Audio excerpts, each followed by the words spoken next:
So what seems like a lifetime ago, you and I dated. That's how this all started out. It's our origin story. We dated. Yeah. Okay. And we clearly made it past that phase. Right. Yeah. I mean, we still kind of date each other. But so we have a little bit of experience coming at this situation from both, I guess, your experience in terms of what it's like to date with a mental illness. And then I guess for me, what it's like to date someone with a mental illness. I mean, I have experience with dating with a mental illness beyond just my experience with you as well. And there has been some definite highs and some definite lows in my experience of dating with a mental illness. Let it just be known that when she said highs, she pointed at me because not everybody is seeing the video part of this. Okay. Yeah. So, I obviously this episode being about dating with a mental illness or dating someone with mental illness, there's going to be some differences beyond what it would just typically be like dating. Probably we're looking at in the neighborhood of additional challenges. So do you want to start off kind of talking about your own experiences and challenges that you've kind of faced, maybe in general, dating with a mental illness? And then we can also talk about our own experiences. Yeah. So I was in a pretty serious long-term relationship when I first started experiencing difficulties with my mental health. And I went through a couple diagnoses while I was in that relationship. And so I didn't really need to deal with dating, as I was first entering my mental health journey or my mental illness journey. But a few years after, all the diagnoses started and mental health journey started, we broke up. And shortly after that, I was then diagnosed with schizoaffective disorder. And so all of a sudden, we had been together since I was like 17. And so now I was like 25 and fresh on the dating scene, but with this diagnosis attached to me of schizoaffective disorder, which felt incredibly heavy in terms of getting to know new people, especially in, an intimate capacity, like dating someone. So I think I kind of avoided it for a little bit where I didn't feel ready to be vulnerable about that facet of my life and that part of me, I guess, with prospective partners.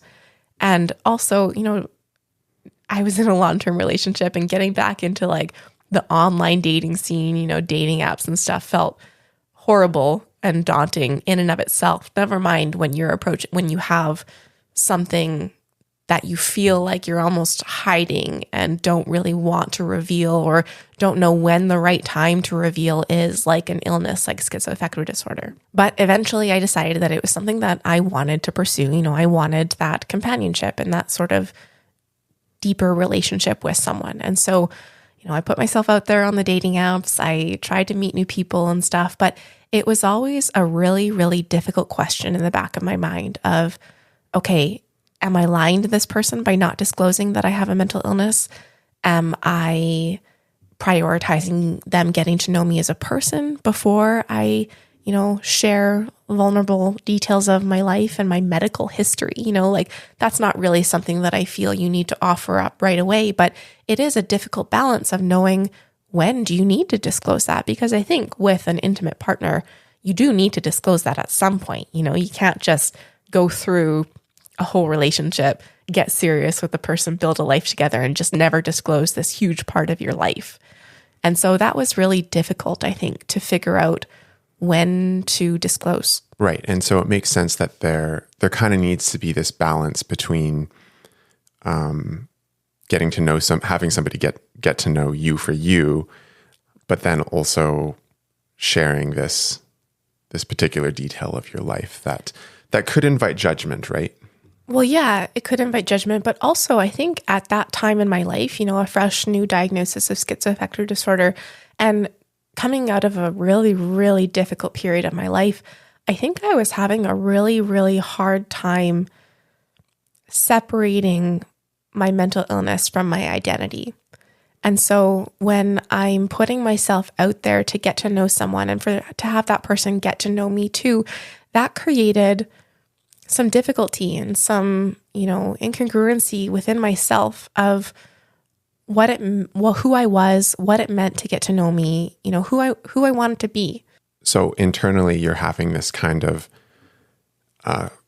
inner conflict between you feeling like your diagnosis is a part of your identity, and are you also concerned that that's how potential partners or people that you're interested in dating would see you as well? I think, yeah. I think that I was in a time of my life where I didn't have a good grip on how my illness interfaced with my identity, and it really got kind of messy. And so I wasn't sure, what to present to someone. I wasn't sure, what was important, or, it got messy when I didn't understand how it impacted my own identity. How could I expect someone else to understand that? And so it got messy in that regard.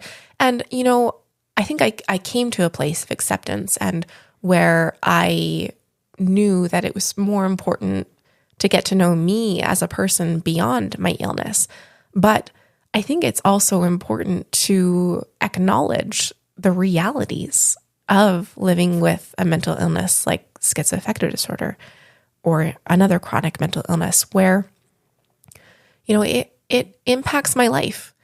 And so needing to be honest with myself about that so I can be honest with potential partners about that was important. I'm not sure if I did the best job of that with you. We can get into that a little bit more later, but I think also where I got kind of stuck when I was re-entering the dating scene was in this kind of pit of despair where I really hyperfixated on the deficits I had as a result of my mental illness, where I felt I would never have the capacity to be the kind of partner I wanted to be, the kind of life partner that I wanted to be. I felt that I wouldn't be able to show up in an equal way to what I expected and to what I wanted to give as well. And so that mindset was a difficult one to come into dating with as well, where I always felt like I wasn't worthy. And so did you settle for me, or? I mean, I think I settled a few times along the way, if I'm being perfectly honest. I was with people, or I was dating people briefly who were not a good fit for me. And I think were they not a good fit with respect to like disclosures that you had made? Is that why they weren't a good fit? Or just I didn't tell anyone that I dated other than one person I met in a support group. So he just knew. You didn't tell anyone that you... I didn't tell anyone I dated about my diagnosis until you. There was one person who I was about to tell about my diagnosis to on a date. And in that same date, he beat me to the punch by breaking up with me. Okay. So, rocky dating experience. So, I mean, I guess then primarily your experience in terms of actually disclosing to somebody is just with me. Is just with you. Right. Yeah. But a lot of internal strife before that. Right. Which I think a lot of other people could identify with. Yeah. Okay. So we're kind of slowly rolling into what our experience dating was like. And I would say that it was a pretty normal dating experience. I don't know. But you did disclose to me, I think it was the third date. Was it the third date? Third or fourth date? Third or fourth date. I think it was about 3 weeks in. Yeah. And you took me for a cookie and a coffee. Buttered you up. Yeah. Yeah. And then told me that you sat me down on a bench and said there was something I wanted to talk to you about. Mm-hmm. Yeah. Yeah. You told me that you had schizoaffective disorder and that you managed it with medication. Yeah, I may have downplayed it a little bit, but I was terrified, I had no idea how you were going to respond to that information. I had never disclosed before. I had been in the long-term relationship when my mental health came about, and I didn't disclose at all to the short dating relationships I had. You know what I mean? You were the first time I had to disclose my mental illness to someone. And so I was terrified. But you did a great job. And likewise, I think you did a really great job of receiving it too. I didn't feel judged. I felt Like you were really open. I think after that date, you like went to the library and took out books on schizoaffective disorder to learn more. And you wanted to hear from me about my experience. And so that all felt really good. I think it's probably important though to share with people who are listening a bit about why I felt I could disclose to you 3 weeks in, because I had been with other people for longer than 3 weeks and was nowhere near disclosing. And so I think it's important to share that, you know, there were things that made me feel safe disclosing with you, made me feel comfortable doing so. And it was something that I wanted to share with you. And so I think that if you're in a relationship and you're not sure if you should disclose, I think it's important to wait until you feel safe doing so. And that's okay. So I guess a couple of kind of sidebar conversation questions. The first kind of involves addressing people's apprehension about disclosing in general, about fear of judgment, about fear of how things could unfold. And we've had conversations about this actually in past videos. And at least my opinion on it, and this is maybe easier to say because I'm not the one who is in this position, but my opinion on it is that, you know, if you're going to, if you shouldn't feel like you can't disclose to somebody because, I mean, you can't control how that person's going to react. They could react well and it could go well and you could continue dating that person, or they could have judgment about it. And I just feel like you're better off in either situation. Like if it goes well, you continue dating. If it doesn't go well, then you at least know. And it isn't the sort of thing where you're going to continue to invest in that relationship and, you know, it not be a good fit later on when it does come up. So I think it's a bit of a litmus test to see if they can handle, you know, the realities of you living with a mental illness. And if they're, you know, it's a value of mine to be open and accepting of people's differences, people's neurodivergence, people's medical differences, you know, whatever category you want to put it into. And so if someone reacts negatively or with judgment when I share that with them, it kind of tells me that they're not really the kind of person that I want to be with. And so, yeah, it can actually be used as a tool as well. But, you know, that is easier said than done, because if you're dating someone, you have at least somewhat of an emotional investment in the relationship you're building with them. And so you want it to work out. And so if they do respond negatively and with judgment, yes, it is a message to you to probably leave that relationship and to find someone who is more accepting and supportive, but it still hurts. It still doesn't feel good to feel judged like that and whatnot. And so it is definitely opening yourself up to that type of rejection. Okay, so that was kind of the first sidebar, is the either or aspect. But what are your thoughts on basically the necessity of disclosing? You know, I think the type of relationship that we were both looking for, I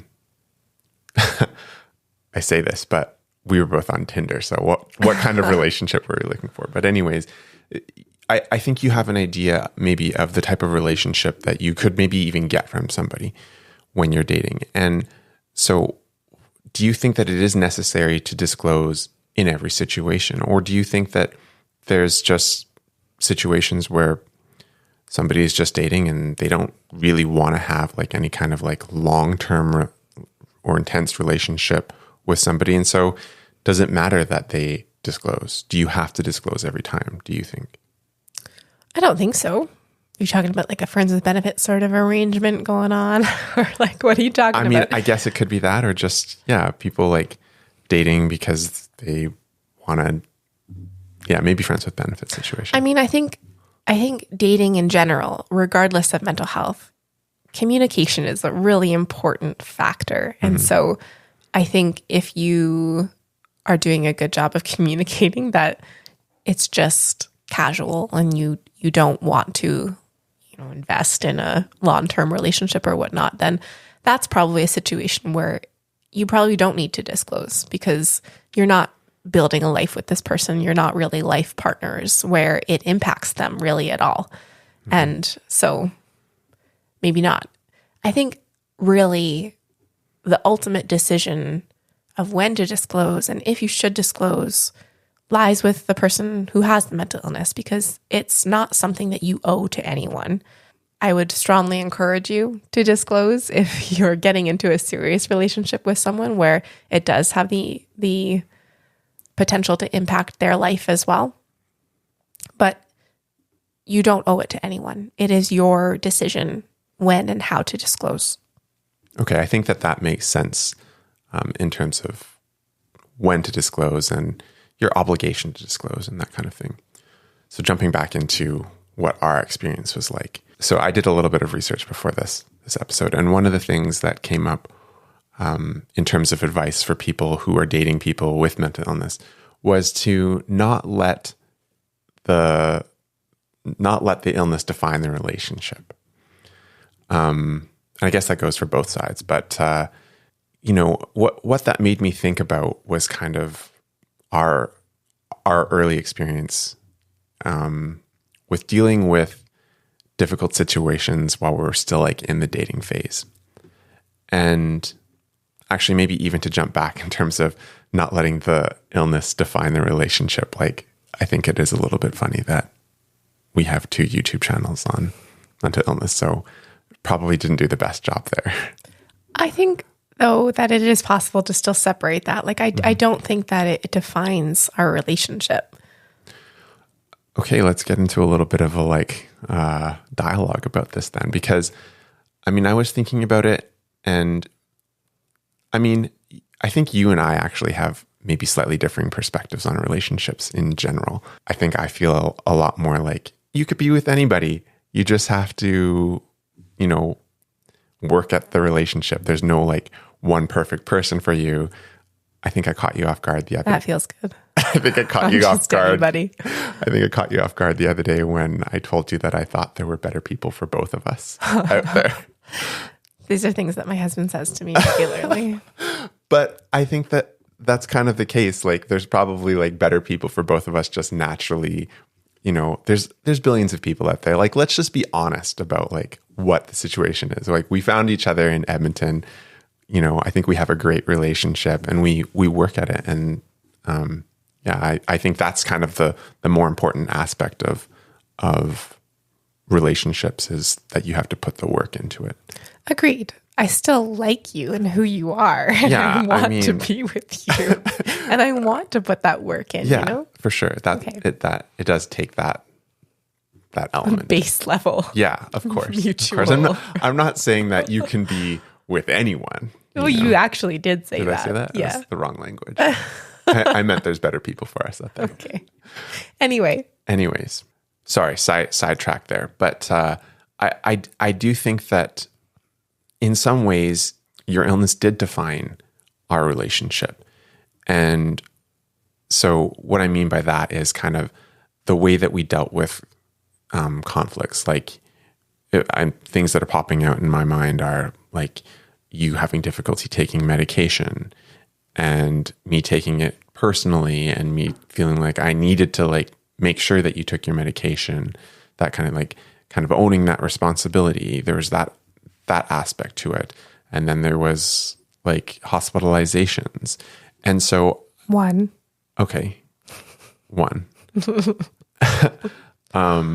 But I think that there is this element of kind of like trauma bonding that happened with our relationship and is maybe likely or possible to happen in relationships like this involving mental illness. And so I guess what I mean by that is that it was a challenging situation that we faced together that we overcame. And I think we felt a closer bond because of. To be fair, I think we trauma bonded on things on your end as well, not just my mental illness. Yeah. So, I agree that it definitely impacted our relationship and there was things to do with my mental illness that came up that we had to deal with. Yeah. For sure. I still don't really believe that it defines our relationship. I think that we have a connection that goes far beyond just my mental illness. And the trauma bonding. You're and right. Stuff. Okay. Defines is probably not the right word, but Influences, impacts. and I think it continues to do so. Agreed. Yeah. So I think it's an interesting thing that goes right from the beginning of a relationship dating to throughout the relationship. So I shared about how I felt, in the dating experience as someone who has a chronic mental illness. But how did it feel for you when we were first started dating, when I first disclosed, what was your experience of now dating someone who had a mental illness? So I think that when you're dating someone, you do kind of go through this period of, do I like this person? Do I want to keep seeing them? And I think that, when somebody discloses that they have a mental illness, I do think that it probably does influence that period of time where you could swing one way or the other. If I'm being like totally honest. Mm-hmm. And I think that like for me, with respect to our dating period of dating, I do remember kind of being in this place of like, we were just starting to get to know each other, and you had disclosed to me, and I wasn't really sure about, okay, like, I guess further full disclosure, like, you were the first person that I dated after my separation and a divorce. It just is weird that I didn't date anybody else. I know. Well, you can date anyone and make it work with anyone, right? Yeah, exactly. Right. I constantly lament your luck with dating. I did get lucky. You're very lucky you met me. I do feel lucky. Anyway, go on. But yeah, there was a period of time where I was still not sure, like, is this going to be something that I pursue more seriously and long term, and wondering, how does this factor into that? Like, especially I think when you're in the early stages of dating where you don't know what it's going to be like, right? Mm-hmm. Like I think if you had a full picture of what the experience of dating someone with mental illness was going to be like, then maybe you'd be better informed to like make those kinds of decisions. I don't know. If you knew everything that was going to happen with my mental illness in the journey of our relationship, what would you have done when I disclosed? I don't know, because I still don't know. Do you know what I mean? Are you talking about like the entire like scope of our lives together? Because then it's like, okay, well, you could look at that and be like, well, we had a bit of a rough start, and we're going to have rough patches, and it's going to play a role, but we're going to have an incredibly meaningful and fulfilling life together. Well, okay. You're right. I think I was focusing too much on the negative aspects of what my illness has brought to our relationship, because the reality is it has brought forward issues and challenges to surmount together. And, I know that I wasn't forthcoming about what that might look like when I disclosed to you, partly because I didn't know. I didn't know what it was going to look like navigating it with you. And so, yeah, I don't know if there's any way to fully know what it means when someone discloses to you. But, you mentioned it being kind of like questioning whether you still wanted to move forward in any sort of commitment with me because of, the prospective challenges that me living with a mental illness like schizoaffective could bring. So what was your thought process there? Like, how did you weigh that? And how did you come to the decision to keep going in the relationship with me, or keep building the relationship? Well, I had taken books out from the library, and when you research something like that, I mean, there wasn't Living Well with Schizophrenia as a YouTube channel that could give you like a, broad experience point of view. It was just a lot more of the kind of like medical, like, here are the worst case scenarios of what it's like to live with schizophrenia. And I think when you digest that kind of information, like, and you're weighing it against like, well, okay, I don't know what this person's experience is like. I don't know what things will be like. That makes it hard. It's like, scary if you're just reading about the worst case scenarios. Yeah. And trying to make up in your mind how that's going to impact the relationship and your life. Mm-hmm. Yeah. So why did you keep going with me? Well, I really liked you. Oh, yeah. Yeah. And I guess I figured perhaps naively that I would just be able to like deal with whatever happened, you know, like, okay, there's these worst case scenarios, but that's not what's happening right now. And I'll be able to like deal with that if and when it ever happens. I think that, you know, it's interesting that you brought that up. I think that there has to be an element of naivety because a chronic serious mental illness like schizoaffective disorder or whatever it is for you, it's going to pose challenges that are going to be really, really difficult that you're going to have to face as a couple if you commit to working on building the relationship together. And so you have to kind of go into it thinking, yeah, we can face that together and we can overcome it. And maybe that's not naivete, but blind optimism. Blind optimism is how I live my life.